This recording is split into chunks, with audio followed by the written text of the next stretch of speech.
Сәлем достар, нөлден бастап ағылшын үйрену курсының екінші сабағына қош келдіңіздер. Естеріңізде болса, алдыңғы сабақта біз есімдіктерді өткен болатынбыз.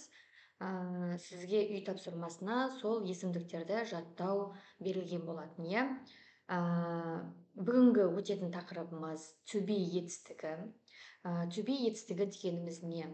To be деген сөз негізі ағылшын тілінен аударылғанда болу деген мағынаны білдіреді. Бұл to be етістігінің ішіне үш сөз кіреді құрамына, иә.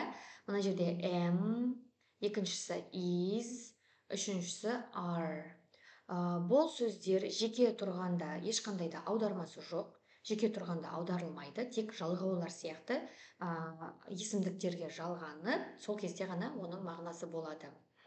Am, назар аударсаңыздар, am сөзін қай кезде қолданамыз?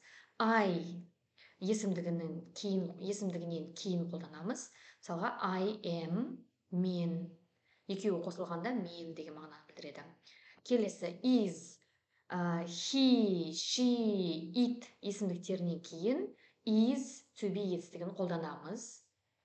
Келесі are қай кезде қолданылады? You, we, they. Осы үш жағдайда, осы үш сөзден кейін біз are, to be етістігін қолданатын боламыз. Келесі, бүгінгі біз сабақта барлығын толық өтпейміз, тек қана am және are, I am, you are деген ережені ғана өтетін боламыз. Мына жерде назар аударып қарасаңыздар, плюс бұл болымды сөйлем, және минус бұл болымсыз сөйлем. Ағылшындықтар кез келген сөздерді, сөйлемдерді өте қысқартып, кез келген жерде қысқартып жүргенді жақсы көреді. Сондықтан да ереженің көбісі қысқартылатын болғандықтан мен мына жерге толық нұсқасын және де қысқарған нұсқасын көрсетіп қойдым. Бүгінгі біздің үйренетініміз I am. Мысалға, I am Анар. Мен Анармын.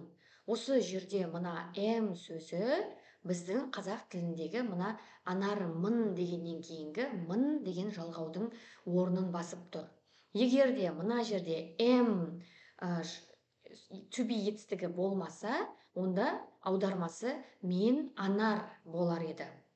Сондықтан да I am Анар, мен Анармын. You are Али, сен Алисың. Осы жерде де you are дегендегі а сөзі мына Алисың деген соңындағы сың деген жалғаудың орнын басып тұр. Егер де сіз are қоймайтын болсаңыз, you Али деп айтатын болсаңыз, онда ол сөз сен Али болып аударылады. I am Анар, мен Анармын толық нұсқасы. Қысқарған нұсқасы I'm Анар, мен Анармын. Мына жерде төбесінде қойылған үтір апостроф деп аталады. I am, I'm. You are, you're. You are Али, you're Али. Бұл бізде плюс болымды сөйлемдер. Енді келесі болымсыз сөйлемдерге назар аударыңыз. I am not. Біз емеспін деп айту үшін not жалғауын жалғаймыз, not сөзін жалғаймыз. I am not Айша, мен Айша емеспін. You are not Алмат, сен Алмат емессің.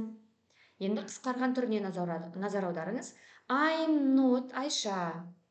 I am not, I'm not. You are not, you aren't.